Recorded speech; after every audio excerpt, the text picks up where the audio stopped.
Last week was our first playoff game, and my plaque psoriasis was so itchy under all my gear. Sometimes just thinking about scratching could take me out of the moment. And then, my doctor told me I could get clearer skin with a pill called Otezla. Otezla apremilast is a prescription medicine used to treat adult patients with plaque psoriasis for whom phototherapy or systemic therapy is appropriate. Otezla can help you get clearer skin after just 4 months. Okay, ready for the next game.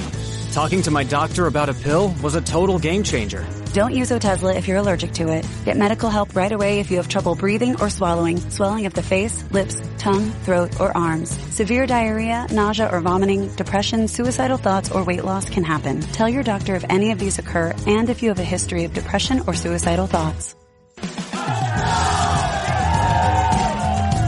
Live in the moment. Ask your doctor about Otezla. Call 1-844-4-OTEZLA or visit Otezla.com for prescribing info about cost, and more. This is the Roger Stone Show on 77 WABC. A man who's gone through hell, but he's kept going, and he's smart, and he's strong, and people love him. Not everybody, but people love him and respect him. Roger Stone. Now, here's Roger Stone. Welcome. This is Roger Stone on 77 WABC Radio. I'm incredibly proud to be part of the 77 WABC Radio family. And for the next 2 hours here, we're going to be discussing news, politics, history, style, food, and, well, much, much more. Now would be an excellent time for you to go to the App Store on your cell phone and download the 77 WABC Radio app. That way you will not lose any of the great programming that we feature here, either talk or entertainment, at 77 WABC. Also, it's great if you live in the New York, New Jersey, Connecticut area, where I was born and grew up. You can find us at 770 on the AM dial, but you can also listen to us worldwide at WABCRadio.com. We're up, I think, in 163 nations, nationwide. Could even be more than that. So it doesn't matter where you are in the United States, from 4 o'clock to 6 o'clock p.m. Eastern, you can listen to the Roger Stone Show. You can listen to all of the past programming by going to the App Store and downloading the 77 WABC Radio app. If you had told me when I was growing up, born in Norwalk, Connecticut, going to high school at John Jay High School in Katona, New York, that I would end up working for 4 American presidents and actually meet 6 American presidents, I would never have believed you. My parents weren't political. They were hard-working people. My parents never went to college. My dad always thought that I should become an electrician or a drywall man or a plumber. They make great money, my dad would say. Yet I had the opportunity to go on to serve in senior capacities in 13 national presidential campaigns, from Nixon to Reagan to Senator Bob Dole, who, by the way, would have been a great, great American president. And then, of course, most famously, I guess, for President Donald Trump. It is therefore particularly shocking for me to see what's going on in our country today. In the 45 years I have been in the American political arena, I have never seen anything like what we are seeing in a Manhattan courthouse. Finally, it appears to me that someone is doing something about it because, well, I have long thought that the fact that Special Counsel Jack Smith, New York State Attorney General Letitia James, Manhattan District Attorney Alvin Bragg, Fulton County, Georgia prosecutor Fonnie Willis and Nathan Wade, having all met with the Biden White House counsel, having all met with officials in the Biden Justice Department, that this is indicative of a racketeering conspiracy to interfere with the upcoming presidential election. Now, finally, somebody seems to be doing something about it, actually branding the Trump prosecutions as a witch hunt. I saw that the Republican State Attorney General of Missouri, of all states, has now requested documents from the Biden Justice Department related to any and all communications with the aforementioned prosecutors involved in the indictments of former President Donald Trump. Attorney General Bailey filed a Freedom of Information Act request seeking these records of interactions between the DOJ and the prosecutors, such as those in Manhattan, New York, and Fulton County, Georgia, as well as the federal prosecutors. Bailey alleges that there was coordination between the DOJ and these prosecutors in the investigations and prosecution of Trump. The ongoing criminal trial against Trump, led by the Manhattan District Attorney, as you know, entered its 14th day of witness testimony last week. Additionally, Bailey pointed out that Manhattan District Attorney Alvin Bragg's collaboration with the New York Attorney General Letitia James in civil litigation against Trump, this is the famous valuations case, suggesting that Bragg and Letitia both campaigned on a promise to target Trump and only had evidence of wrongdoing, at least according to them, regarding Trump after their elections. As Prosecutor Bailey wrote, I'm demanding that the DOJ turn over communications relating to this illicit prosecution of President Trump. Now, whether or not the government will turn over that information really remains to be seen, but I can understand the reticence of Trump's attorneys to file a RICO action, a civil RICO action, claiming that there was a conspiracy, as it were, to interfere in this election. One of the things that Bailey pointed out as being the common thread is demonstrated by the move of the third-ranking member of the U.S. Department of Justice, Matthew Colangelo, to the Manhattan District Attorney's Office in order to prosecute Trump. That seems to be quite a step down, don't you think? So it is possible here that there is a larger provable conspiracy, but I would point out that the last time Trump filed such a civil action, it was regarding all of the events of Russian collusion, specifically targeting Hillary Clinton, John Podesta, Robbie Mook, her campaign manager, not to mention those in government, including FBI Director James Comey, Deputy Director Andrew McCabe, CIA Director John Brennan, Susan Rice, the National Security Advisor, and others.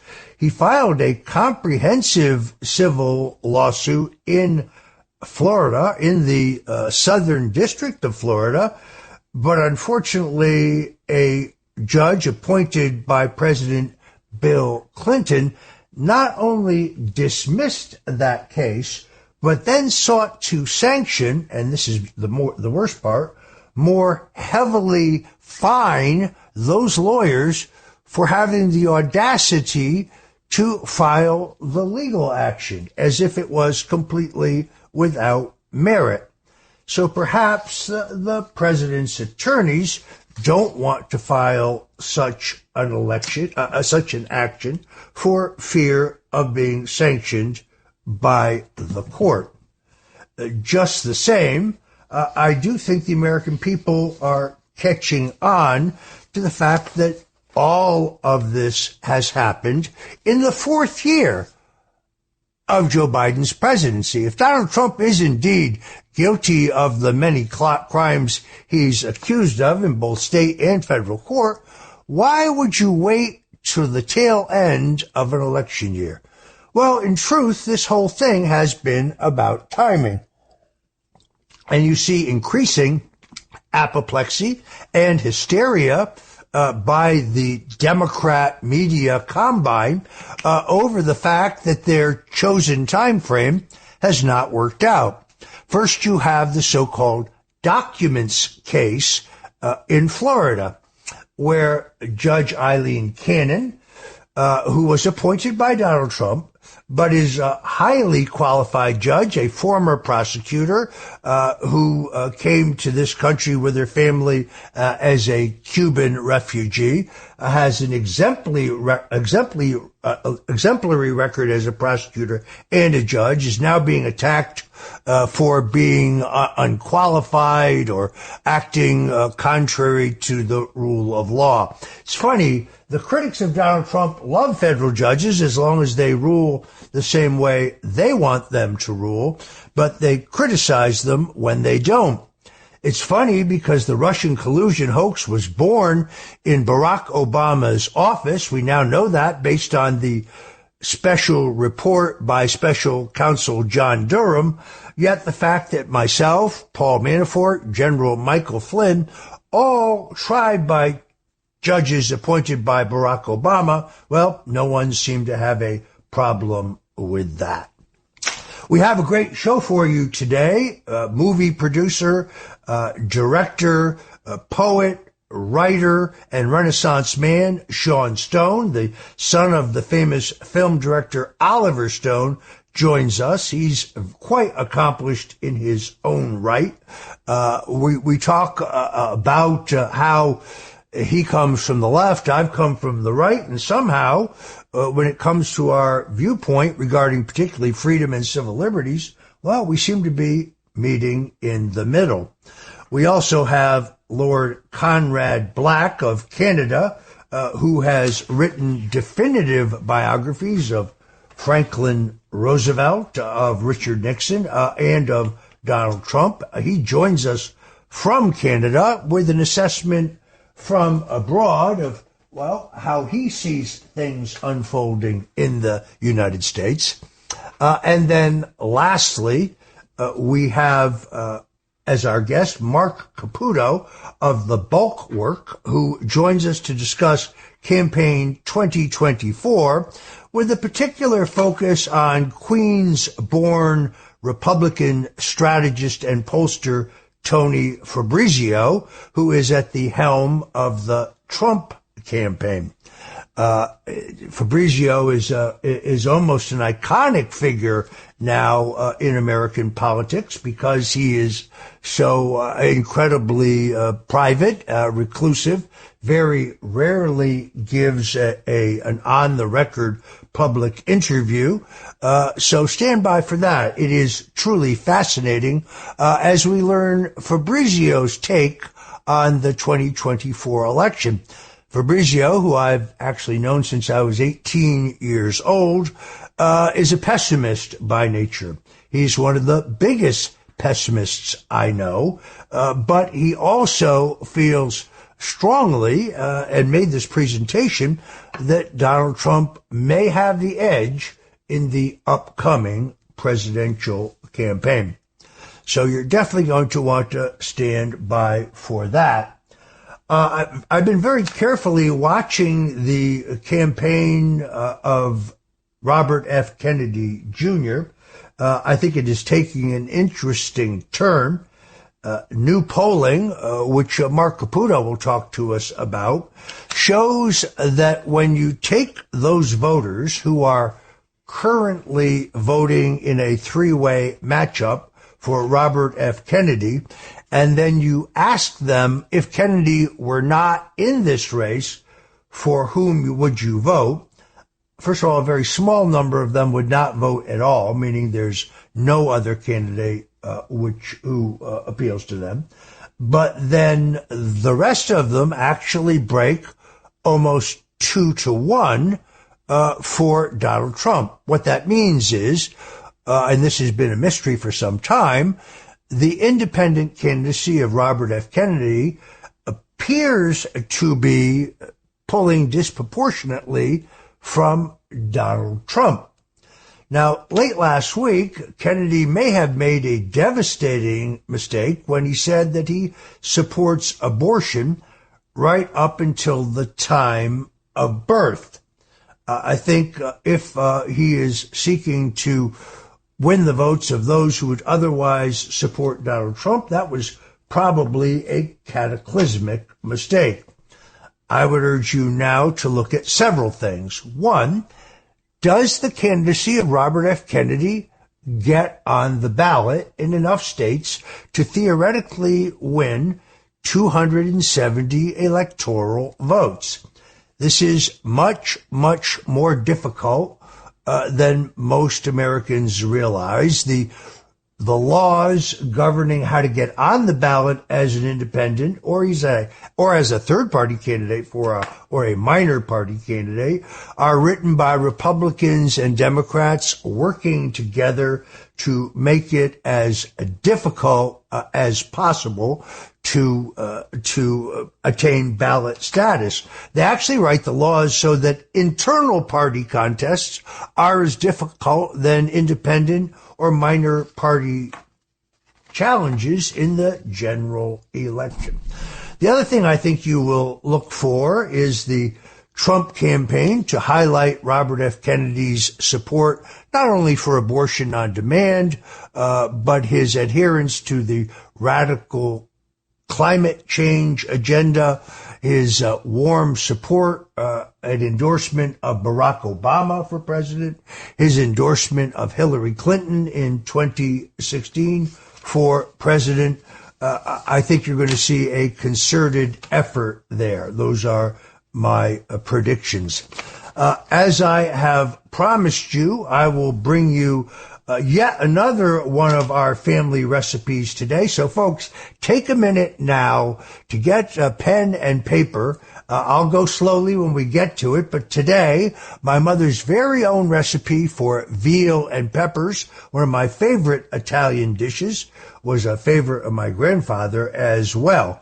I am working on my 77 WABC cookbook. I would say I'm about halfway done. And yes, it does feature a disproportionate number of Hungarian and Italian influenced recipes, well, because that's my ethnic heritage. So get ready for the veal and peppers recipe. I'll go slowly again, as I usually do, so you can get it all down. But if you fail to write it down, and you like the sound of it, you can reach me at roger.stone at WABC.com, and I will be glad to send it to you. We are here, of course, every Sunday from 4 o'clock to 6 o'clock. And for those of you who aren't in the greater New York, New Jersey, Connecticut area, again, WABCRadio.com. WABCRadio.com. I think we are live streaming on as many as, 173 countries, I think, nationwide. So there's never any excuse for missing any of the Roger Stone Show on Sundays. I hope you will avail yourself again to the 77 WABC radio app that you can find in the App Store on your cell phone. I'm Roger Stone. This is the Roger Stone Show, and we'll be right back. It's the Roger Stone Show on 77 WABC. Welcome back, folks. As I said, we go in this past week to the 14th day of the Manhattan trial of President Donald Trump.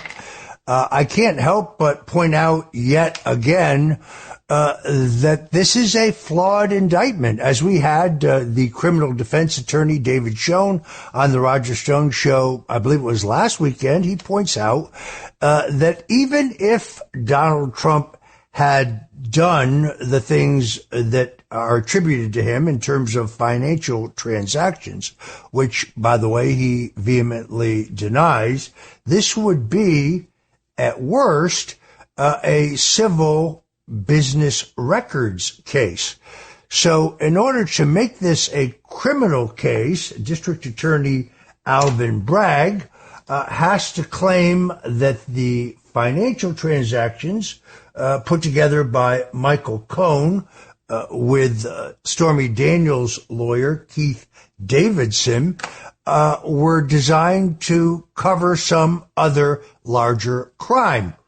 Now, the gag order against Donald Trump, well, that hits pretty close to home because when I was tried in the Russian collusion hoax, I was subjected to an unconstitutional gag order. I was unable to defend myself.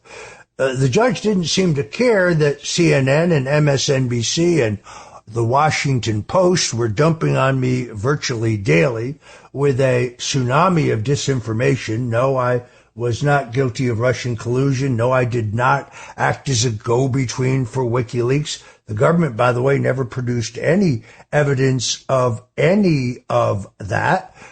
But I was nonetheless gagged.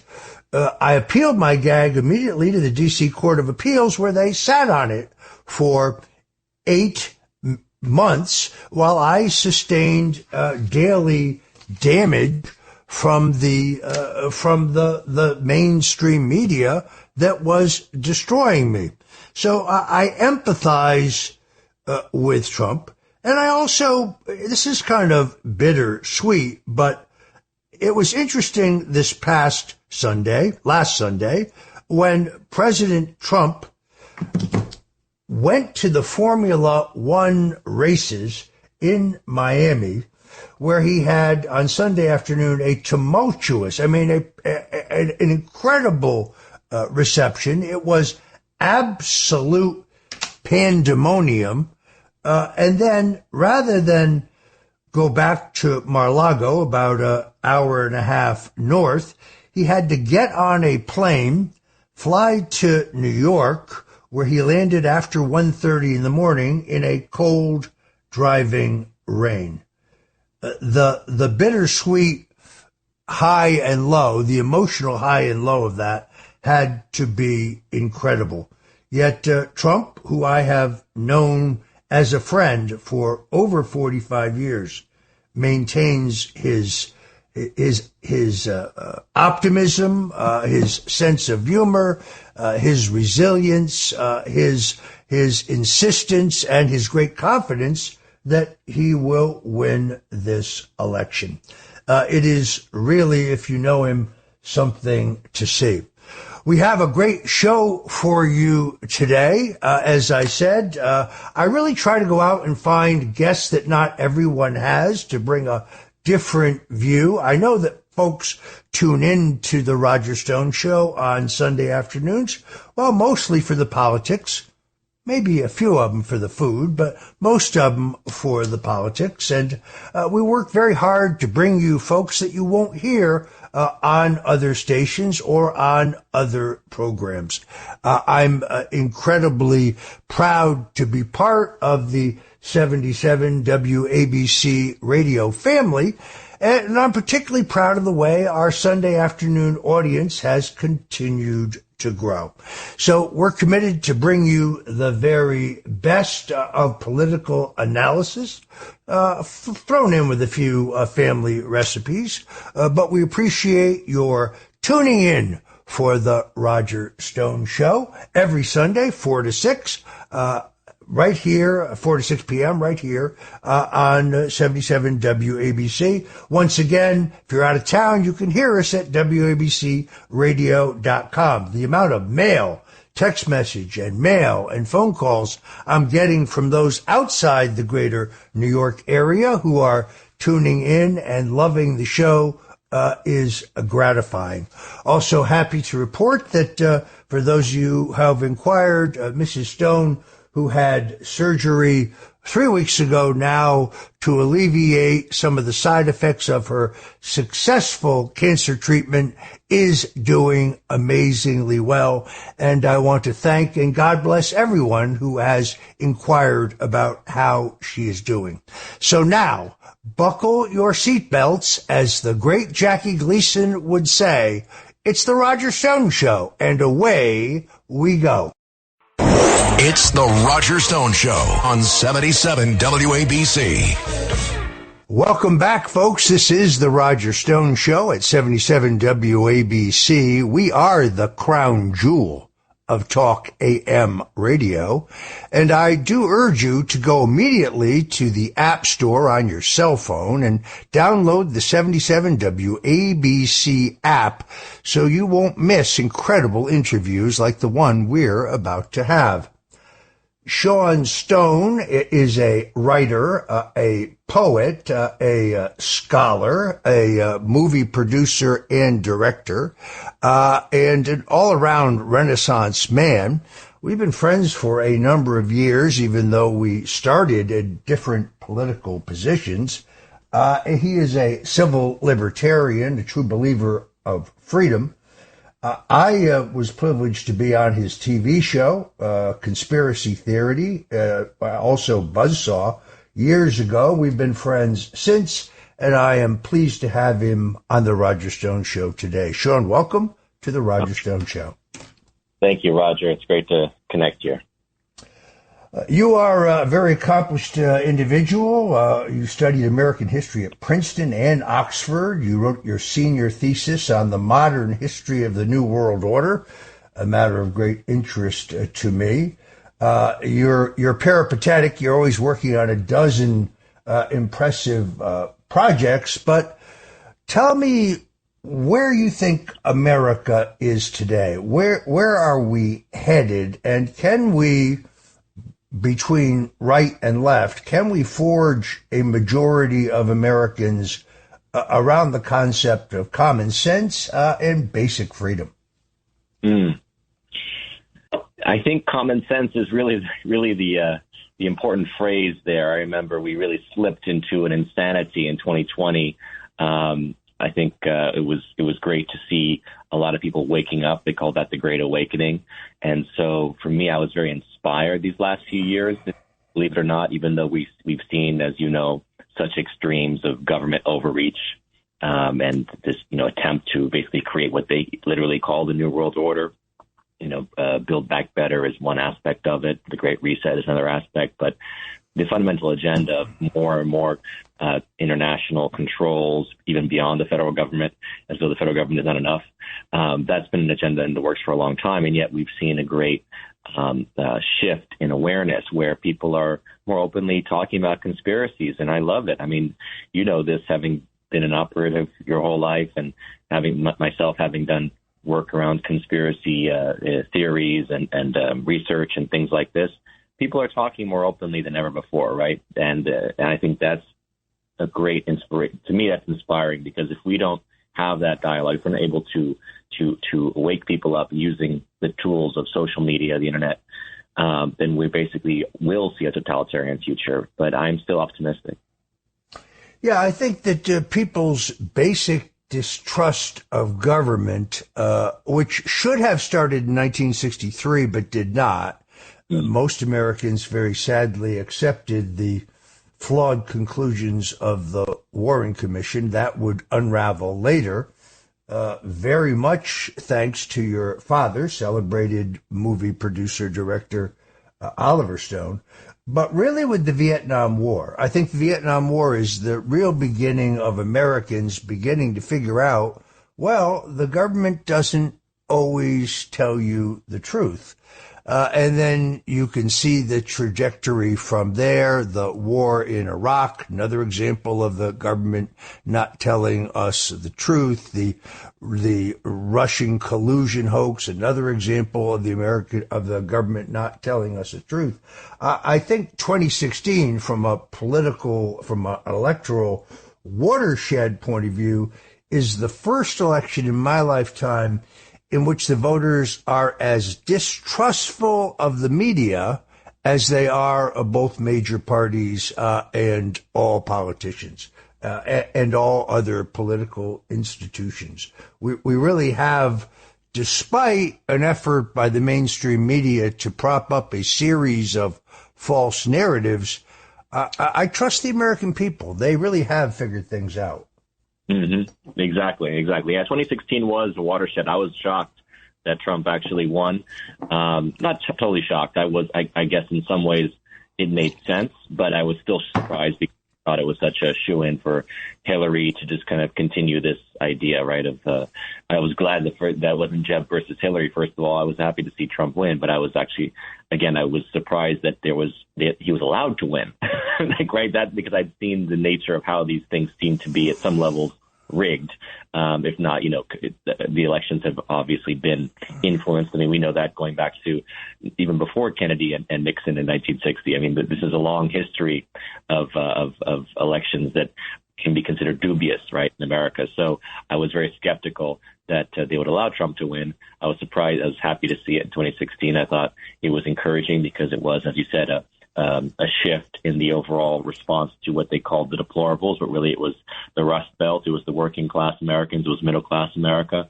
It was what they called, it was the revolt of the anti-intellectuals. I mean, and I can't stand the intellectual establishment. So whenever they get riled up, right, about the people actually having a voice and having a response to something that is personal to them. Obviously, the American people responding to economic conditions, government overreach, you name it, immigration, all these factors that we're seeing again now playing out as they were in 2016, as they were in 2020. In fact, it's just that, it was COVID that shut down everything so that we couldn't even have a fair election.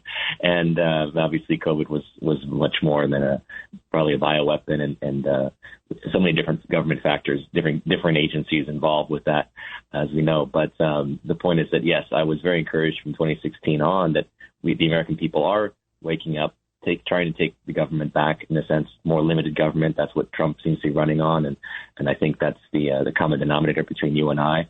I'm someone that goes back to the Constitution. I'm like, if we can agree on something, it's, between Democrats and Republicans, and I mean the conservative side of them being, we want a more limited government.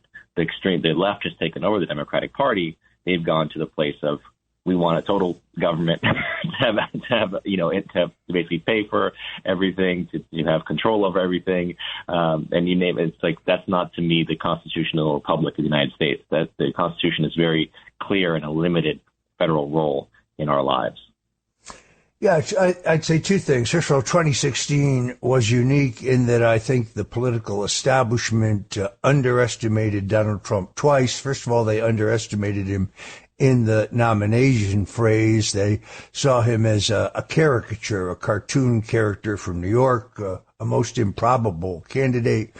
He beat 16 better funded and more experienced politicians for the Republican nomination.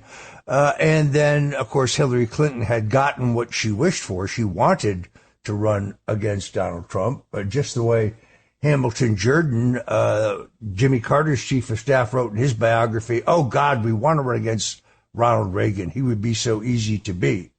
Wrong on both cases.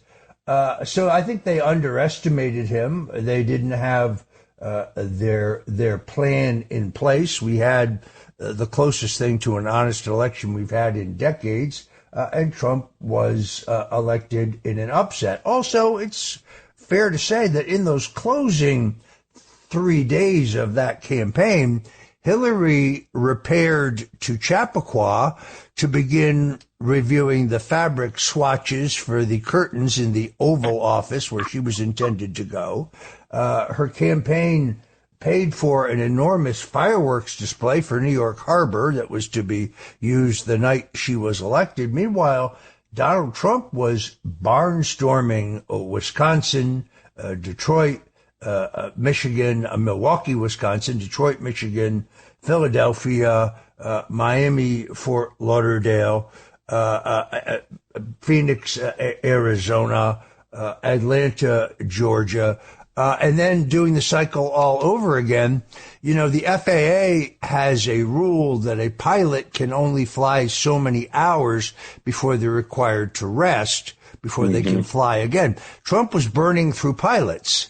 In other words, as soon as his pilots reached the mandatory time when they could not fly, he would bring in 2 more qualified pilots and keep going. He was literally surviving on 3 or 4 hours of sleep, driven by adrenaline, barnstorming these Democratic strongholds, where he did incrementally better than Mitt Romney 4 years previously, and that is what handed him victory. So if you look, for example, at Detroit, where in the inner city, in the African-American precincts, he ran 3% better, 3.5% better than Mitt Romney, but that's 85,000 votes, and he only carried Michigan by 65,000 votes.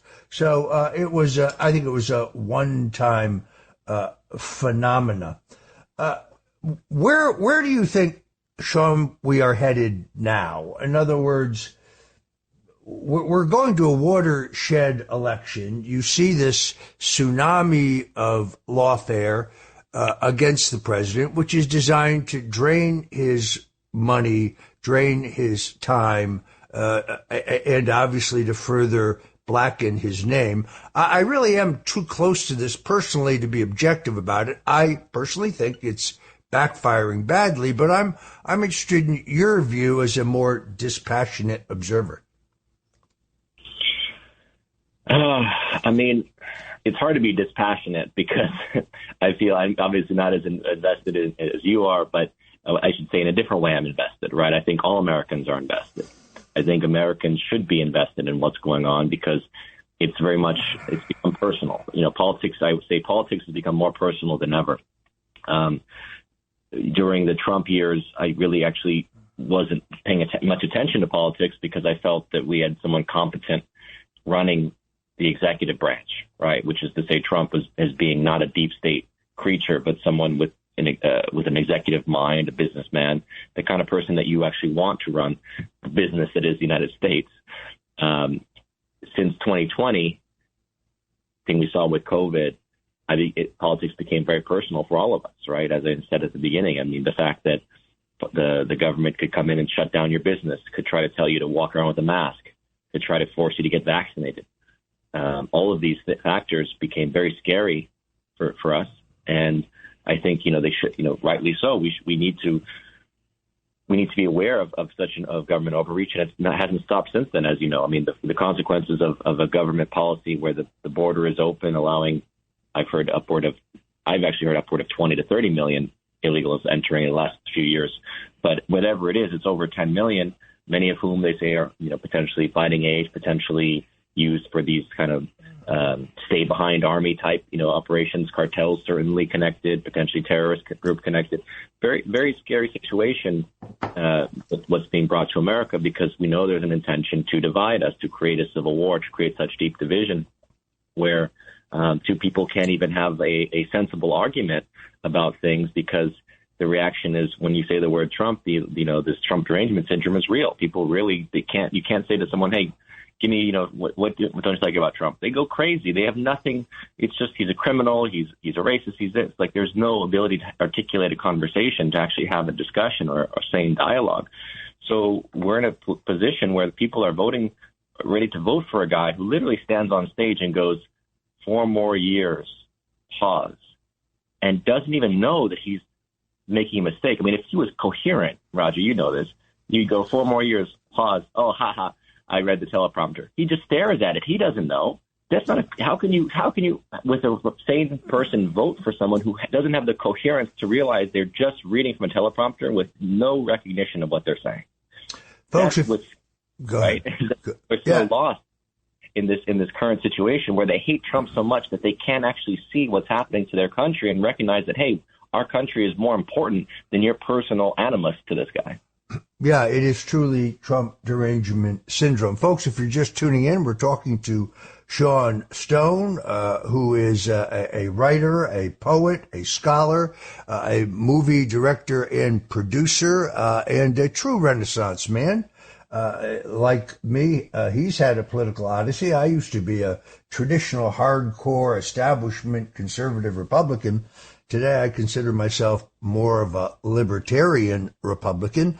The Republican Party is, sadly, even though I have a sentimental attachment to it, it's really just a vehicle for the election of good men and women who share your ideas. I'm not optimistic because of the barriers that we'll ever have a third party. We are a two-party nation, and our laws, written by Republicans and Democrats working together to make competition more difficult, really have set it up in that way. I do have to ask you, this interview is not about your famous father, who I admire very much. I don't like his politics, but I love his filmmaking. And we talked about this the other day. JFK is a great film, just a great film. Yeah. Nixon is a great film. The first time I saw it, I did not like it. The Nixon family, the Nixon daughters, who are friends of mine, reacted very negatively to it. The more I saw it subsequently, and I liked it more. I do have to say, W, on which you worked as an editorial consultant, I think that actually could be Oliver Stone's greatest film, only because it is absolutely, positively, historically, completely accurate. And it tells, in essence, the story about how Vice President Dick Cheney was the de facto president during the Bush years, and how he led us into a war in Iraq where we had no national interests whatsoever. An amazing film. What would you say? What would you say your favorite is? Well, just on the W note, I really pushed my dad to make sure that he got into that aspect, the geopolitical factors, the heartland. What was it called? I'm blanking on the specific terminology, but it goes back to the British Empire, right? And the idea of like controlling the heartland, which is really, as you know, the Eurasia, the continent, as Brzezinski kind of picked up on this from the British years ago, but Brzezinski carried this forward, and Cheney and the neocons understood this. If, like, you look at Eurasia, that's the majority of the population of the planet, the world's grain, natural resources, energy, everything. So the British always wanted to fight Russia and basically keep Russia in conflict with its neighbors, right? Particularly China, India, Germany, right? That was very much a British policy. And the underbelly of Russia is Central Asia, right, which is all about Afghanistan and all these, all the different stands into the Middle East, obviously. And so my dad articulated that to some extent through the Cheney speech in the film, right?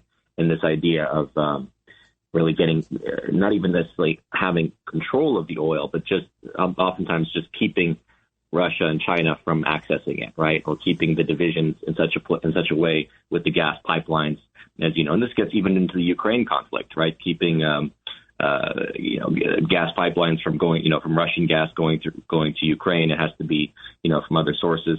Even in Israel, gas pipelines are another issue. Bringing the gas, whether it goes through Turkey or through Greece, there's always these issues of energy factors. As you know, energy runs the planet. So I think my dad was very good to articulate some of these ideas through the Cheney character in the Bush film. And as far as my personal favorites, I did love JFK the most because I think it's a fascinating mystery. But Nixon is a beautifully done film, very Shakespearean in terms of the drama. I think you appreciate Nixon in a way that a lot of people didn't in America, and actually was more sympathetic, as you know. That's why it didn't do any business. It didn't open very well, and also W didn't do any business because it also, I think, in some ways was sympathetic to Bush, but also showing him for the flawed person that he was. So it didn't really no side was happy with it, right? Because the Democrats didn't lambast him, make him look completely ridiculous. And for the Republicans, obviously, it didn't praise him. So it kind of fell in between. But I think all the films are great in their own way. Well, what I learned just from writing books about it is people continue to be and will always be interested in the Kennedy assassination because it's a murder mystery. And in many of their minds, it's an unsolved murder mystery.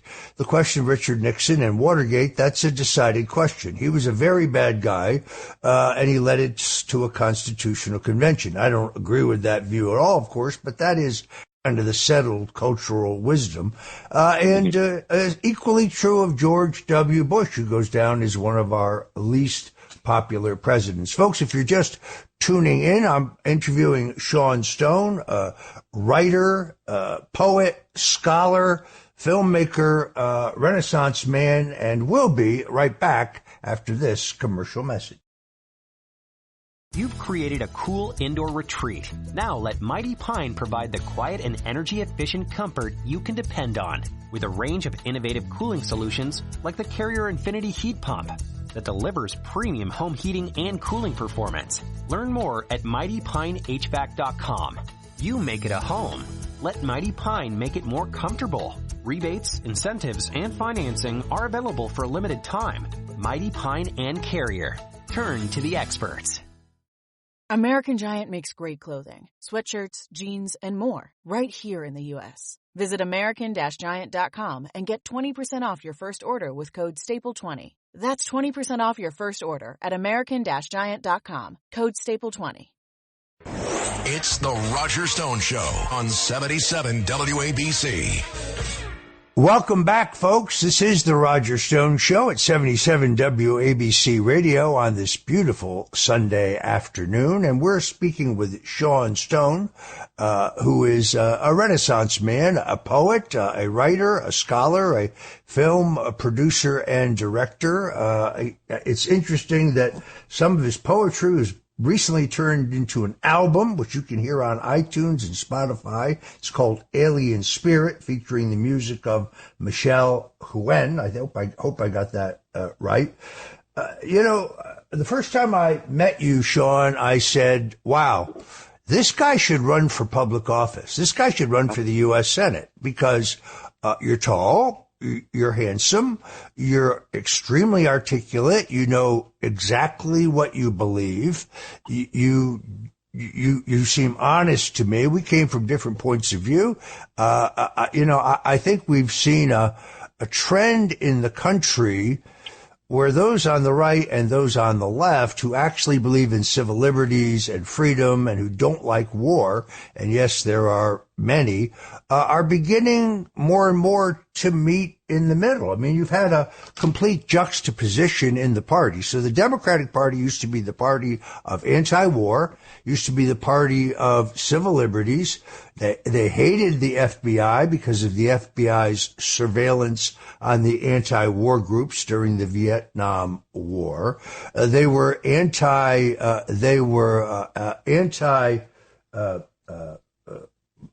they were pro-big government. They were certainly pro-civil liberties. Now you have a complete juxtaposition. And I should say, at the time, Republicans tended to be more pro-war, tended to be in favor of a strong FBI. They seem to have completely switched sides. I'm not sure that you can put people in clear ideological boxes anymore. So I guess two-part question. One, would you ever consider running for office? And if so, I'll send you a contract immediately, because I think you'd be great. But secondarily, this odyssey that I think we both experienced to a certain extent could create, perhaps, hopefully, a new majority somewhere in the middle. Yeah. So, to answer your question, would I consider public office? Maybe one day. I feel like, as you know, it's so crooked, it's so corrupt. Look at what Trump has gone through. Is it really something that I would want to go through? I don't even know that I would have the influence and the effect. Being in a public position that I could potentially have. I believe in doing things in media. I really believe in the psycho-spiritual war. I think we need more voices in media that are helping to raise consciousness, to shift the narrative. And it's already, as you know, it's already taking place, and there are great people out there doing it. But again, we need more of that. We need a total shift away from the Hollywood-controlled infrastructure and paradigm about stories and the truth, and trying to control the truth with their narratives. And now it's gone to like a woke agenda and all this. And it's like, okay, we need the alternative voices, and it's happening, and I want to be part of that. So right now I feel very much called to the media space, because I think there's just as much importance, as you know, because that's education too, right? When media tells you, repeats something and lies consistently, it shapes the entire narrative. So that kind of answers also why we've seen this great shift, as you mentioned, like, you know, the Democrat Party, which, you know, I can't really say, if I think back, like, were they really anti-war? Yeah, I mean, LBJ started Vietnam. Wilson went into World War One. Roosevelt went into World War Two. Democrats have been involved, and Clinton went into Serbia. So it's like, or I should say, the Kosovo War, but and bombed Serbia. So I can't really. And as you know, Obama was totally pro-war. I think it shifted though with Obama, because at that point, that's when you saw this glorification of, oh shoot, Obama's doing the same things that Bush is doing as far as surveillance and droning and bombing power. Exactly. But also like the overreach of executive power with Obama, right? Going after using the IRS to target people, and so many more abuses.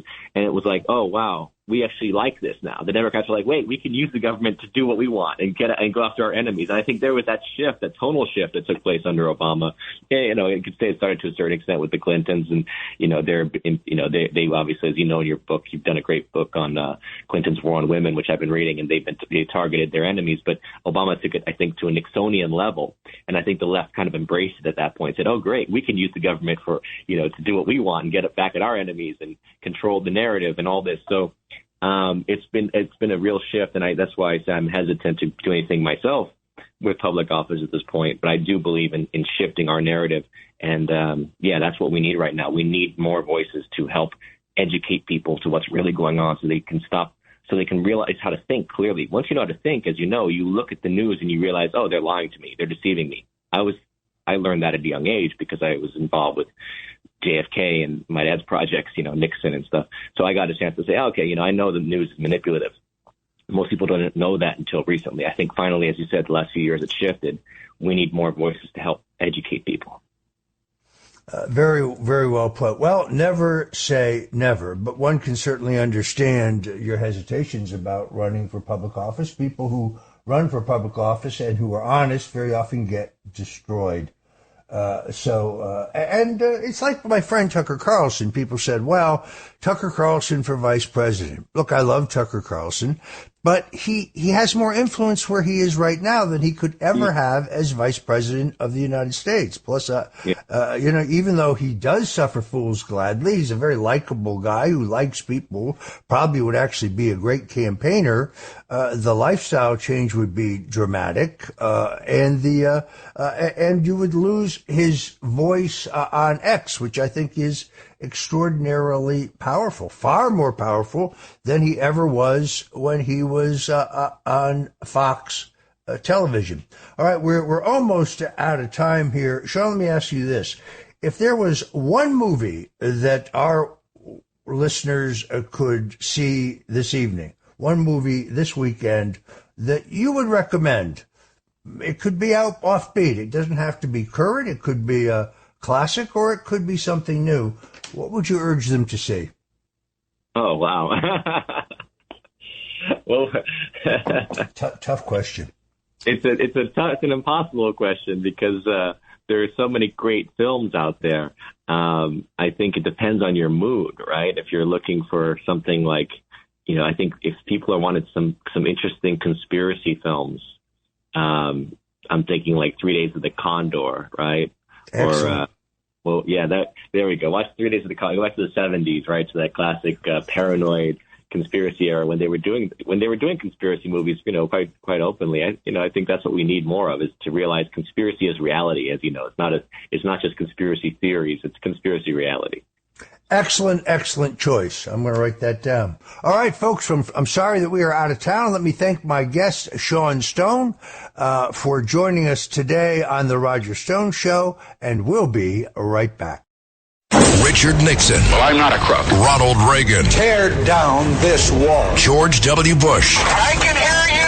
The rest of the world hears you. And Donald Trump. And a friend of mine for a long time, he only likes politics. If you ask him about how are the Yankees doing, he has no interest. If you ask him almost anything, he likes politics, and he's a professional at the highest level. Roger Stone. All of these presidents relied on one man to secure their seat in the Oval Office. That man is Roger Stone. This is the Roger Stone Show on 77 WABC. Welcome back, folks. I'm Roger Stone, and yes, you are back on the Roger Stone Show here at 77 WABC Radio. Please go to the App Store on your cell phone and download the 77 WABC Radio app, because that way you will never miss great interviews like the one we are about to have. Joining me now is Mark Caputo. Mark Caputo is a national political reporter for The Bulwark, covering Donald Trump, the MAGA movement, and the Republican campaign. He is formerly a longtime and much respected reporter with the Miami Herald, going from there to Politico, where he covered national politics as well as politics in his home state of Florida.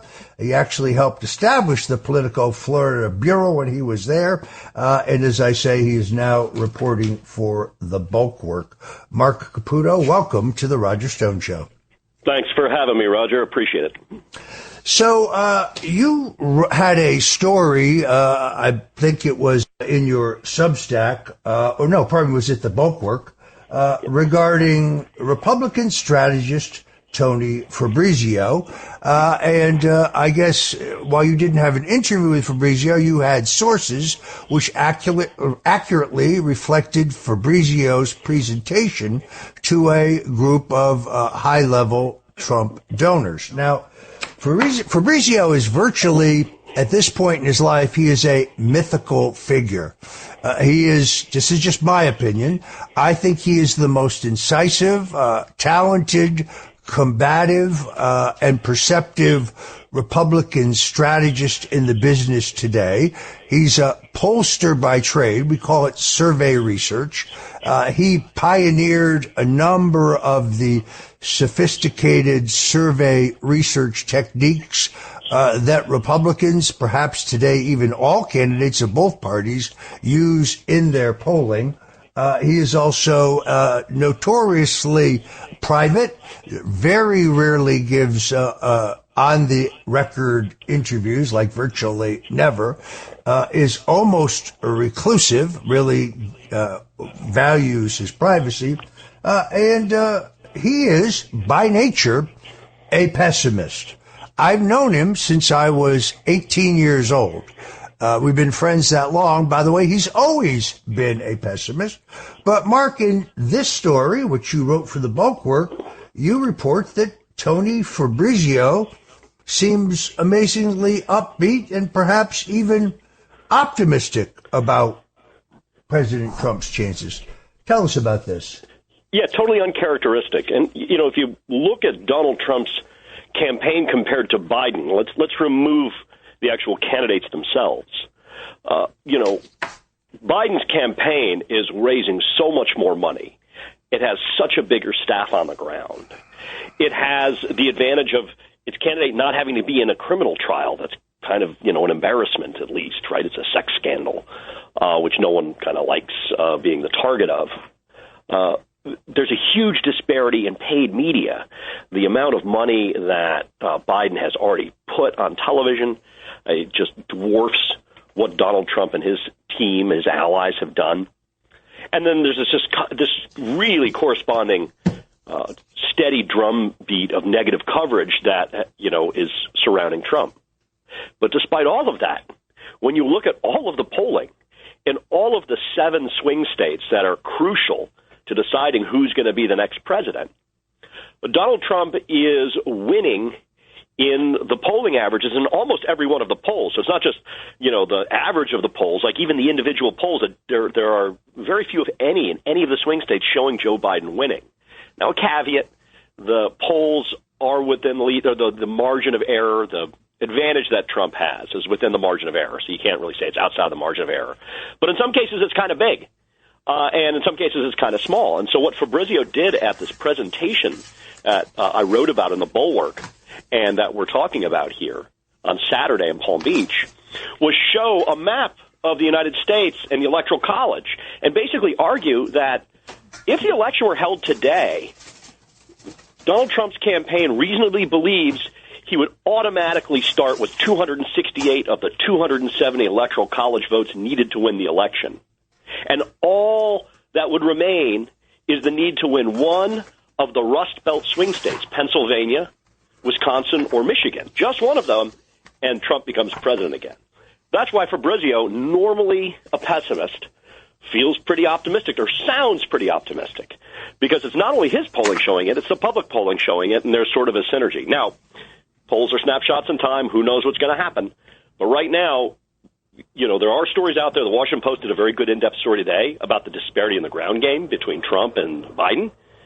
They did allied. I'm not sure if they completely kept out of the story the fact that, yeah, that's true, but right now Trump is theoretically or technically or surveyingly winning the race. As long as it's like that, you're going to see that optimism continue from the Trump side. Yeah, I'm always skeptical when I hear the word ground game, to be honest with you. I mean, first of all, our politics has become exceedingly automated. People watch TV commercials. People watch digital commercials online. People get text messages. People get blast emails. The personal part of politics, to a great extent, has been removed when it has been digitized. And when you, just as a person, if you volunteer for a campaign, you will often find the campaign doesn't have anything for you to do. Unless, of course, you want to go door to door. And many people, by the way, particularly in this atmosphere with rising crime, they're not anxious to go door to door, nor are people anxious to open their front door to strangers. I've seen this in the canvassing with some of the candidate clients that I'm working with. The other thing I would say is, as we learned when Jeb Bush threw $100 million plus of negative advertising at Donald Trump in 2016, and it seemed to have no impact whatsoever. I'm not sure that traditional paid media, meaning broadcast TV and cable, have, at the presidential level particularly, where the candidates are extremely well known and where attitudes are very firm about them, I'm not sure paid advertising has the impact that daily news coverage of a campaign has on voters. What do you think? I agree. At the same time, you know, it's that famous saying about having a gun, right? I'd rather have a gun and not need it than need a gun and not have it. Same thing with the saturation advertising campaign. You're almost kind of forced to do it because if you don't do it, well, that might be really bad. And the thing we have to remember with this presidential election is Donald Trump and Joe Biden are both not viewed favorably by the electorate overall. The electorate overall doesn't want to see a rematch between these two guys. A rematch is going to be what they get. So there's a possibility, or maybe more than a possibility, a possible probability that we might have a lower turnout election relative to how many ballots were cast in 2020. And so all of those little things might actually just sort of matter more. You know, what, a 75%, there's usually a 75%, 70% turnout of registered voters in a presidential election. That means, what, 25% of the voters didn't vote. And so those people sort of cycle back and forth, you know, the sort of non-voters who don't participate, or the voters who don't participate, or registered voters who don't participate. Then there are, like, the hardcore committed people. But there's this sort of mungy middle of people who are like, am I going to go vote? I don't know.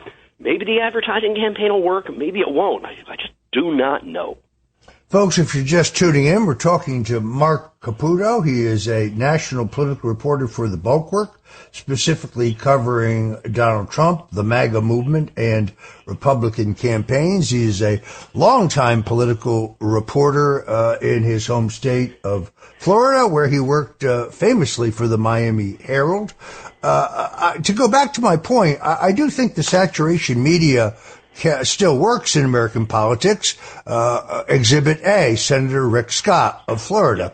But at the presidential level, I do think it's somewhat different because, first of all, you will always have leading news coverage at the top of the news virtually every day, saturation coverage of the presidential campaign. And as you point out, the pool of undecideds in this race is very small because people have fixed views of either Biden or Trump, as well as having an unfavorable view of both candidates. And therefore, you're right, it's very hard to figure out how to project where those votes will go.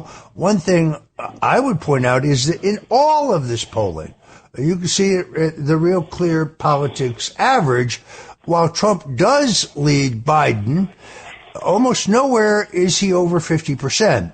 Right. And to the trained eye, that's a very significant measure. Now, when I asked Tony Fabrizio about this, he said, yeah, but he's also not the incumbent.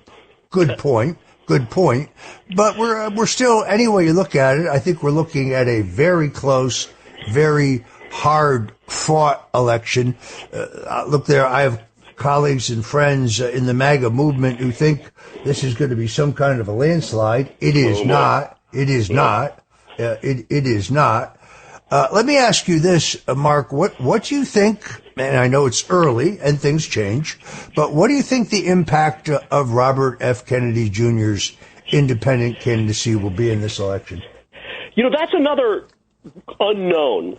Number one, a guy like Kennedy, let's face it, these guys are sort of vanity candidates. Now, do I wish we didn't have the uniparty or the duopoly, depending on your perception? Yeah, of course. But the reality is, it's either going to be a Republican or a Democrat who's going to wind up winning this election and occupying the White House. And these third-party candidates usually have no shot, and sometimes they can siphon votes away from candidates. And the question is, who does RFK siphon votes away from? And we really don't know. Now, one interesting thing is that John McLaughlin, pollster, works for the Trump campaign, released a poll showing that Trump was competitive in the blue states of Virginia and Minnesota. Now, just to be very clear, the likelihood of Trump winning those states is pretty low considering history. But what was interesting about the poll is that it actually showed that when there was a multi-candidate race, Donald Trump's lead was smaller, or better said, Donald Trump was farther away from Joe Biden. And when RFK was removed from the ballot choice, that is when voters would choose, or respondents in the polls would choose who they liked as a presidential candidate, and they weren't given the choice of RFK, Trump did better against Biden. What that means is, in Trump campaign's own polling, there's an indication that RFK actually hurts Trump more than he hurts Biden. Now, the Democrats are freaked out about RFK as well, and they've spent a lot of time and money smartly messaging against him and raising the alarm bell with their voters. So we might be seeing in that polling from the Trump campaign the success of the Biden campaign's messaging, which is also a good indication of, do not underestimate the sharpness of the Biden campaign. Put the candidate aside. And what we are going to see over time is these third-party candidates, especially RFK, guy gets in there, sort of a vanity candidate. He's going to change politics. No, politics is going to change him. It's defining him. The likelihood that he's going to continue to poll at 8, 10, 12% is pretty low as things sort of move on him. Now, that's a likelihood. I'm not saying it's definitely the case. And I think what you're seeing with RFK is he's basically two personas. Before COVID, RFK was a Democrat, a liberal in good standing across the board, totally Democratic positions on the environment, on women's health. Right now, he was a vaccine skeptic, or is anti-vax, but that was an element of the left as well. after COVID, he changed, and he became much more MAGA. He became much more greeted and celebrated in right-wing media. And now Trump's campaign is sort of paying for that, and they're trying to kind of redefine him as that old liberal he was. Well, part of the answer to that, of course, is that mainstream media would not interview him, or if they did, they would severely limit his interviews. So the media all about his loony views on this or that, or right. They would just eat into him over vaccines. So it's not fair to call all of them loony. I should fix myself for saying that. No, but a disproportionate number of the media outlets that were willing to introduce him earlier were alternative or to the right, which I think may have explained why it appeared earlier that he would take disproportionately from Trump. He also favors sealing our border, and he's an opponent for more funding of the war in Ukraine. Those are iconoclastic views within today's progressive left. Yet yesterday, I think he made day before yesterday, I think he made a huge misstep when he said that he supports abortion right up until the time of birth. That will certainly cut into his ability to win Trump voters. And watch for the Trump campaign to keep highlighting RFK's endorsement of Hillary Clinton, his endorsement of Barack Obama. You've seen Trump now beginning on Truth Social to begin to try to position him as a liberal. Mark, as you also know, traditionally, independents always run better earlier. But as the election comes closer and people realize that they're unlikely to win and that they could inadvertently get that voter the election of the candidate they like the least, well, those votes for the independent begin to fade. Yeah, I mean, campaigns matter, and the other thing is RFK's campaign is sort of a clown show run by people who don't know what they're doing. I'd be surprised if he gets on all the state ballots. I agree with that assessment entirely. It's an extraordinarily difficult, arcane, expensive, labor-intensive effort. And the Republicans and the Democrats, perhaps both, will be seeking to challenge ballot access through the petition process. Still not clear that RFK will be on the ballot in enough states to theoretically win 270 electoral votes, in which case I'm not sure what we're talking about here. There also seems to be a presumption on his part that he's going to be allowed into the debates. And I'm not sure that is the case. The presidential. Are we even going to have debates? Is really a legitimate question we should ask. Now, Biden on the Howard Stern show had said he would debate Donald Trump, which was news. I know Howard Stern got bashed for having a softball interview, but he got news out of the guy. We'll see if that gets followed through. No, exactly. He may have said that, but I wonder if his handlers knew he was going to say that. Folks, if you're just tuning in, we're here with Mark Caputo, who is the political correspondent with The Bulwark, and we'll be right back after this message. It's the Roger Stone Show on 77 WABC. Welcome back, folks. This is the Roger Stone Show. We're talking to Mark Caputo, political correspondent with The Bulwark, and we're talking about the 2024 presidential campaign. Mark, you are a longtime chronicler of Florida politics. You spent a lot of time at the Miami Herald. I still believe that the 22 election, which was vastly, I think, affected by the hurricane just before the election, may have obscured the fact that Florida is, in my view, still a purple state. Others disagree with that. They think it's a light red state, but I think it's a purple state. Now that you have both abortion and the legalization of recreational cannabis on the ballot as constitutional amendments, and given the fact that those are likely to pull out younger voters and a broader electorate, do you think Florida is potentially in play? No. Potentially in play, yes. But is it realistically in play? No. The thing is there are just multiple problems Democrats have in the state and multiple advantages Republicans have. To begin with, Florida just sort of naturally imports Republican supervoters, older, wealthy people who don't want to pay taxes, like income taxes, right? Welcome to Florida. That person's going to score out, especially if they're white, as a Republican voter. Democrats, to make up for this, as we've seen increasing sort of racial division in the voter registration here, have had to spend a lot of extra time and money doing solid voter registration campaigns, and they just kind of stopped doing it. And they've had a number of other problems that are rooted in Tallahassee.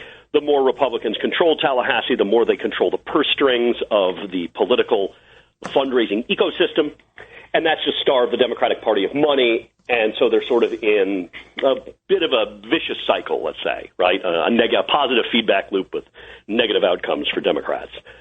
So then you say, okay, well, there are these these items that are going to be on the ballot that appeal to liberals, progressives, and moderates, and that Republicans kind of don't like.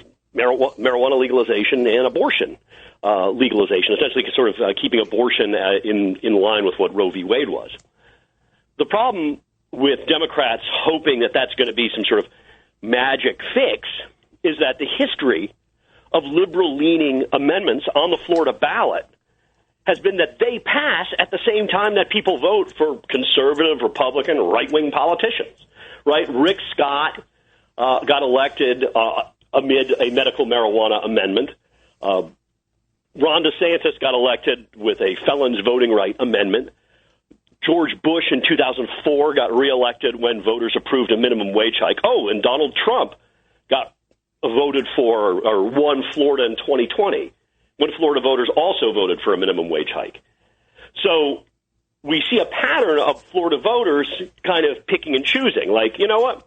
I like my conservative politician overall, they're saying, right? I like my Republican politician here. I'm going to vote for him. But, you know, I think abortion rights are important, so I'm going to vote for that as well. It gives them the opportunity to sort of pick and choose and shape the laws in the electorate the way they want. So, yeah, I don't see it having that significant an effect. Could it have an effect? Yeah, sure. But the most recent polling shows that Donald Trump is winning Florida against Joe Biden by anywhere from 9 to 12 points. Republicans have a voter registration advantage of nearly 1 million right now. In 2008, Democrats had a voter registration advantage over Republicans by about 650,000. That's a 1.6, 1.7 million voter swing. That means something. All right, final question for Mark Caputo of the Bulwark, and that is many people think that the challenge to Donald Trump by Florida Governor Ron DeSantis was premature, was counterproductive. His term as governor ends in 2026. There's not a federal race on the ballot in Florida again until 2028. What is the future of Governor Ron DeSantis? You know, he's showing signs that he's going to give another Republican race a run. That is, he's going to run for president again. So I think if he's going to, I can see a very likely scenario where Ron DeSantis, almost the second he gets out of the governor's office, basically winds up moving to Iowa. One of the things he learned, I think, in the presidential campaign or the presidential primary where he lost to Trump was the importance of what we were talking about earlier, free media, the importance of showing up. He sort of ran more of a Rose Garden style campaign in relation to how he dealt with the press. DeSantis did during the primary, and I think he learned his lesson. So I would not be surprised to see him in Iowa, see him in New Hampshire, tapping those grassroots networks that he helped establish, making himself more available and putting himself out there. Just what the future holds, hell, I have no idea. Well, he needs the ability to raise money. In 2026, he loses the fulcrum of the governor's office to do so, unless, of course, as some have speculated, including me, his wife decides to run for governor. She would be a viable candidate for governor, by the way. I guess this all has to shake out. In politics, a week is a lifetime. In politics, a day is a lifetime. So to try to project what will happen in 2026 and 2028, somewhat unfair, I admit, but given your particular expertise in Florida, I wanted to ask. All right, I want to thank our guest, Mark Caputo of the Bulwark, who has now their political correspondent covering Donald Trump, the MAGA movement, and the Republican campaign for 2024 for joining us on the Roger Stone Show today. Mark, many, many thanks. Thank you, Roger. Appreciate it. It's the Roger Stone Show on 77 WABC. Welcome back, folks. Joining us now, Lord Conrad Black. He is a Canadian-born British peer, former publisher of the London Daily Telegraph, The Spectator, the Chicago Sun-Times, the Jerusalem Post, and founder of Canada's National Post. He is also an acclaimed author and biographer. To my mind, he has written the definitive biography of Richard Nixon. He has also written what I think is the best biography of Franklin Delano Roosevelt. I always enjoyed James McGregor Burns' The Lion and the Fox prior to the publication of Lord Black's book. And he's written a terrific book on Donald Trump. He is an erudite and astute observer of the world scene, and he very much understands America as well as Canada, and I'm honored to have him today on the Roger Stone Show. Lord Black, welcome to the show. Thank you so much, Roger, and thank you for your very generous introduction. I hardly recognize myself, but that doesn't make it any less appreciated.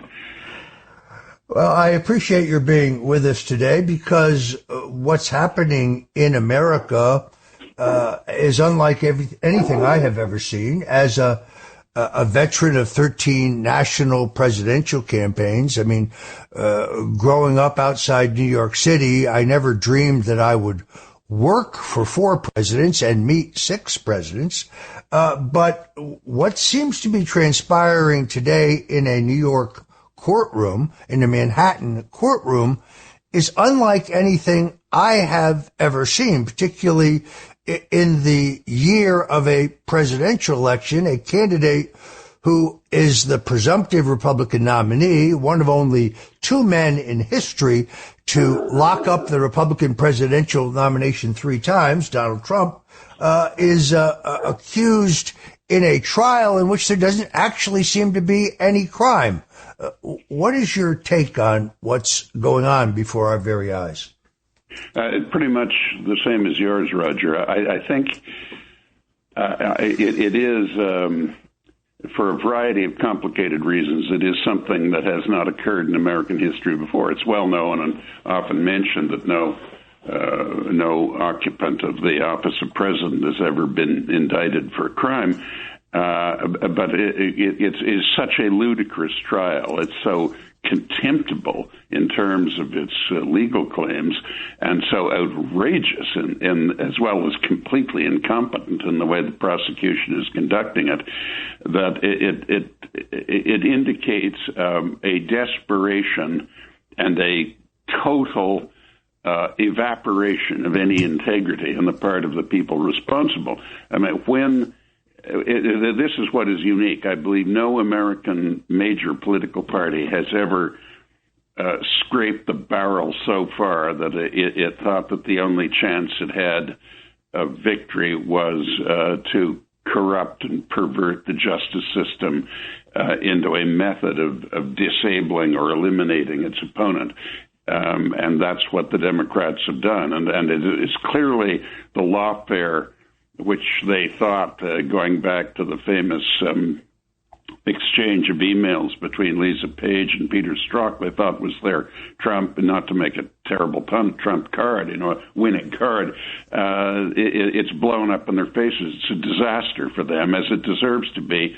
And to me, it is the sign of the utter bankruptcy of the old bipartisan, log-rolling, back-scratching society in Washington that gave the country good government for a long time, but has broken down badly and lost the public's confidence and demonstrates every day why it doesn't deserve that confidence.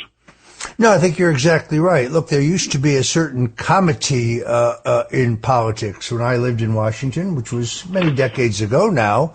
I had friends who were Democrat political operatives and pollsters and strategists, and they were very, very smart, capable people. Sometimes we beat them. Sometimes they beat us. You know, we drank together, we ate together, we teased each other.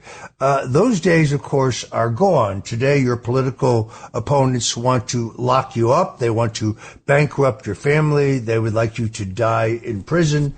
It is brought a brutality and the politics of personal destruction to an unacceptable level, if you ask me. I think that there was a miscalculation from the very beginning. The reason why the Biden administration, as I kind of said in my opening, has orchestrated this entire multi-state and federal tsunami of lawfare against Donald Trump in the fourth year of Joe Biden's presidency is because they didn't expect him to be able to get renominated. They really did not believe that they would ever be where they are today, which is to say that Trump now maintaining a marginal lead in every swing state as well as nationally. And there are now several electoral college combinations that would put him over the top. He actually, if everything goes as it has done traditionally, he would be, if the election were held today, and if it was an honest, fair, transparent election, he would be tantalizingly close to the 270 electoral votes necessary, and that's without knowing the results in Wisconsin, Michigan, and Pennsylvania. Yeah, I think that's right. I take it one step further. I think the two things that they miscalculated. One is the one you just said. They thought They thought Trump was like a dreadful meteor that had passed and gone and would not be seen again.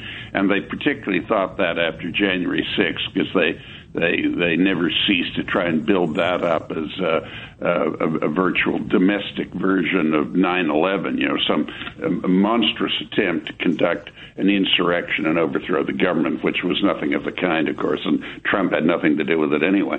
And in addition, they didn't think that they would have such a weak candidate themselves. In all of the major policy areas, this administration is seriously underwater, whether it's inflation, immigration, crime, the terrors of their absurd, exaggerated fixation on the environment, at least their interpretation of the environment, and the shambles in the world, the breakdown of order and the outbreak of wars and so forth. And in all of these things, they're getting tanked in the polls for good reason, because the performance of the administration has been poor. And they assume, this is a reasonable thing, I suppose, that they would be in good standing with the voters with a very presentable candidate, and that is not the case. So they've partly boxed themselves into this by their own poor performance in office, and partly they underestimated their opponent, which is always a dangerous thing to do. Let me pose a question to you that President Trump has asked me a number of times. It's a historical question, but one on which you would have a unique viewpoint. Trump has said to me several times that, looking at it in retrospect, he thinks that President Nixon made a mistake in resigning, that he should have fought it out. I have counter-argued that with a monolithic media at the time, with our mass communications being controlled by 3 television networks and major news magazines like Newsweek and Time and Life and Fortune and Look, all of them kind of gone by the wayside now, and before the rise of any national newspapers. So while the Washington Post, the New York Times, the Wall Street Journal are influential, they're still not national newspapers, nationalized by the digitalization of our of our society. Do you think, without the internet, do you think Nixon could have survived? Or conversely, had we had an internet there, giving Nixon a platform to counterattack the attacks on him regarding Watergate, that he might have survived? I think that the first thing to note is that even 50 years after Watergate and almost 50 years since he retired from the White House, there is still no probative evidence that he himself committed a crime. And therefore, I think he was, in fact, if in a fair hearing, he would be exonerated in an impeachment trial. That is to say, they wouldn't get 2/3 of the Senate vote. Secondly, people even today tend, I mean, you don't and I don't, but, we studied it and you were part of that administration, don't realize what an outstanding president he was and how much he achieved. So I think if he just handled it slightly differently, he would have come through it. Now, Donald Trump may be right. I think that they had nothing more bad to come out, and if he had actually put together a serious defense himself and explained what he accomplished, explained what he had done, I mean, I think he might have been able to hang on. Now, he was, as you know, a very patriotic man. There had not been an impeachment of a president for over a century, Andrew Johnson, which was a spurious occasion as well. And he didn't want to put the country to an ordeal like that and the presidency to that indignity. But I think he could have survived. But if he just played it a little differently, I don't mean destroyed the tapes. I don't mean all sorts of things like that. If he just had been a little more careful about what he said publicly, so that his opponents who were trying to tear him down, it didn't have so much ammunition to destroy his political capital. I think it wouldn't have got anywhere near where it did. It's a tragedy that it happened. I think President Ford was a very good man and did a good job, but and he had those strong people with him, Henry Kissinger and Bill Simon and Nelson Rockefeller and others. But it's a tragedy what happened to Mr. Nixon. But it is, I think, becoming recognized as that. He was an outstanding president. I ask you this, obviously, because I think you have written the definitive biography of Richard Nixon. But you'll recall, even when he was trying to defend himself, he had a press conference where he said, the American people have a right to know whether their president is a crook. Well, I am not a crook. That was turned against him. Rather than working in his defense, he was mocked for saying it. And of course, again, no internet in which you can then go and expand or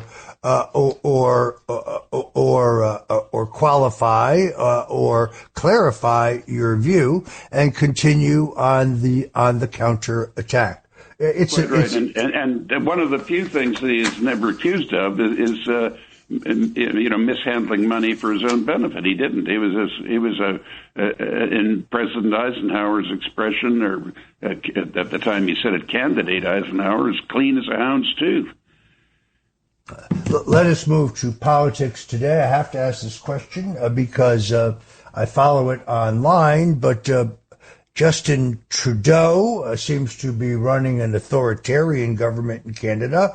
Canada, which is theoretically a democracy, seems to be becoming more and more of a dictatorship, or at least an authoritarian setup. What are the prospects here for Canadian elections?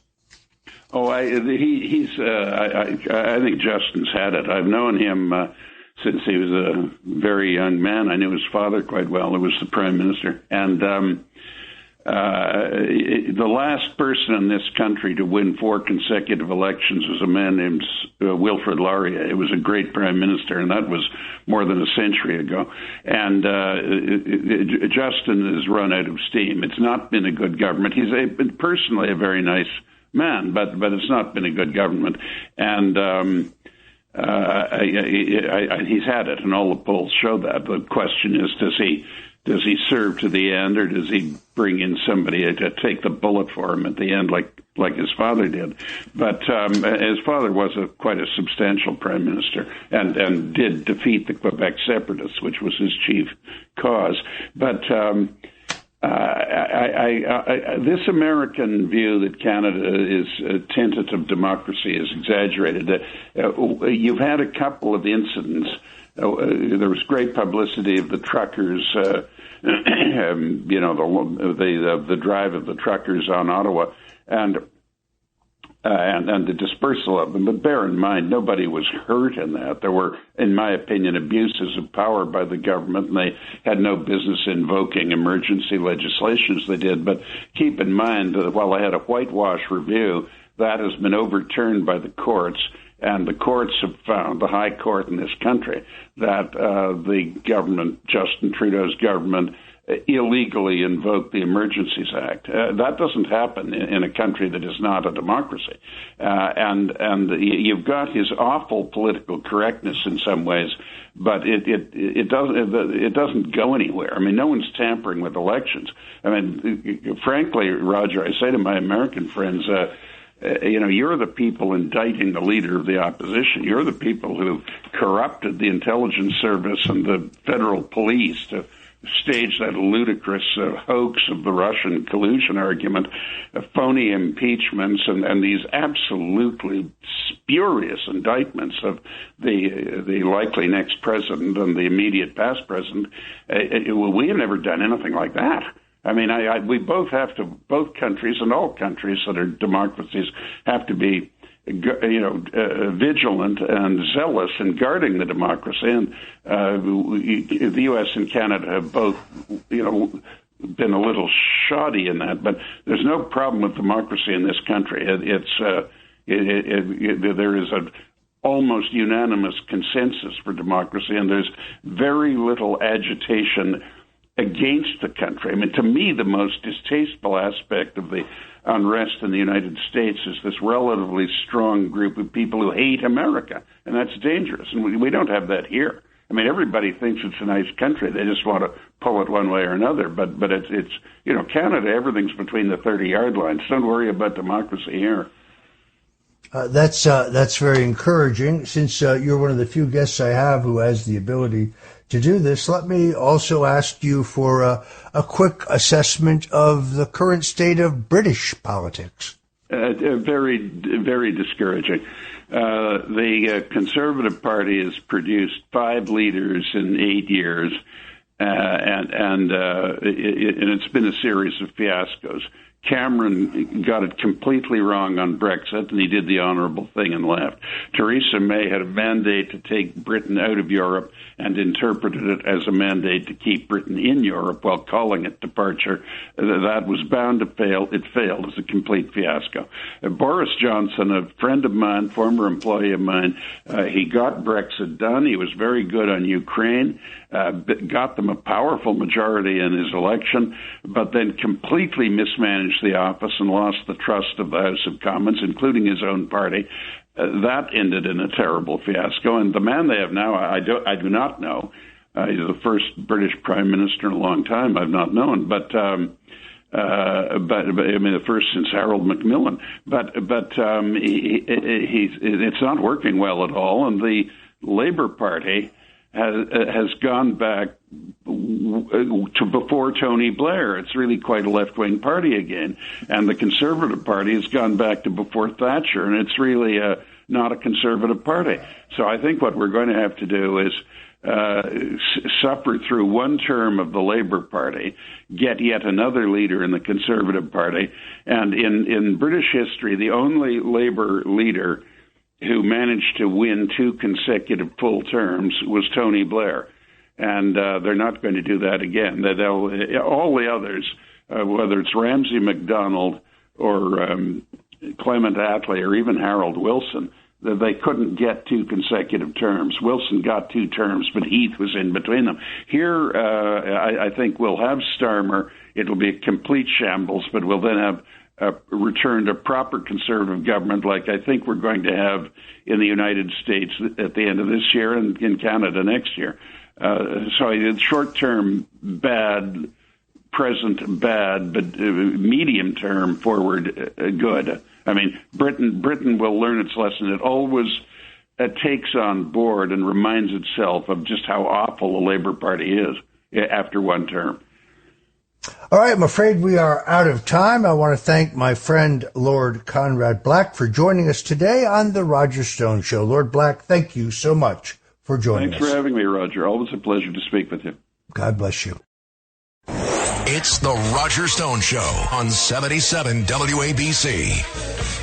All right, folks, as I promised you, I'm going to bring you another one of my family recipes. I am, as I have said, half Hungarian and half Italian. I'm Italian from the waist down, so most of the dishes featured here on the Roger Stone have either been Italian in nature. Last 2 weeks ago, we featured my mother's famous Hungarian stuffed cabbage, but I am going to produce a 77W cookbook with all of these recipes. I hope you grabbed a piece of paper and a pen, write it down earlier in the show, but in case you didn't, you can email me at roger.stone@wa.com, and I'll be happy to send you the recipe. So here we go. The ingredients, you will need 2 pounds of veal cubes, a 1/4 cup of flour, 1/2 teaspoon of salt, 1/4 teaspoon of pepper, 3 tablespoons of oil, 3 garlic cloves, freshly minced, 1 cup of dry red wine, 2 14.5-ounce cans of diced tomatoes, a cup of chicken broth, 1 large onion, thinly sliced, 1 large red pepper, thinly sliced, 1 large green pepper, thinly sliced, and 1 13-ounce can of mushrooms. I think you will also want some oregano, some basil, or some mixed Italian spices. Now, you combine flour with salt and pepper. You coat the veal cubes with flour. Now, saute the veal cubes in olive oil in a heavy pan until lightly browned. Add any additional oil to the pan if it appears to be cooking too dry. Now, add the minced garlic and saute a few minutes, enough to release the flavor of the garlic. This is very key. Garlic has an extremely low burning point, much lower, say, than onions. So you want to take care to not burn the garlic. If you burn the garlic, you have to start all over again. Now remove the veal and the garlic from the pot, and to the pot add the red wine and scrape up some of the brown bits from your sauté. Bring this to a boil and cook for a few minutes to reduce the wine by half. Now add the diced tomatoes, the chicken broth, as well as the oregano, the marjoram, and the mixed Italian spices. This is really to taste. You have to kind of feel your way. Bring that entire mixture to a boil while stirring. Now return the veal to the pot. Cover and simmer it for approximately 1 hour or until the veal is tender. I really urge you to stir constantly and keep this on a relatively low heat. At all times, you want to be careful not to have it stick or not to burn. Now, add the peppers and onions, cover for approximately 30 minutes, and then you can add the mushrooms. Stir the entire thing until thoroughly heated. Now, I like to serve this in a bowl with some focaccia bread or other high-quality Italian bread. Others choose to serve it over rice or pasta, and some Philistines actually serve it over mashed potatoes.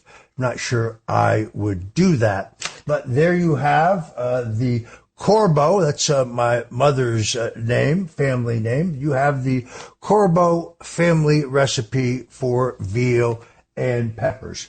I'm going to produce a 77 WABC radio recipe book. I'm working, even though I'm pretty busy covering national politics, I'm working very hard on it. We will have it soon for you. But I really enjoy every weekend bringing you a fresh recipe, a new recipe. These come from my mother's own files. Every week I root through to find something I think will be popular. I think it was 2 weeks ago we featured my mother's Hungarian stuffed cabbage, a complicated recipe, but well worth the effort. So look for our recipes every week. We're very, very proud of them.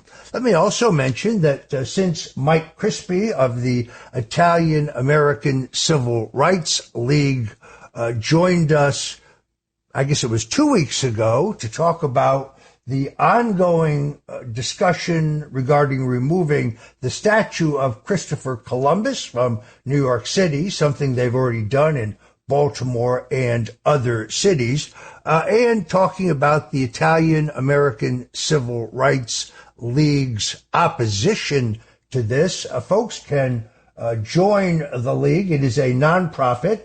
We have no paid staff. We have no overhead. This is a civic organization. You can go to the IACRL.org,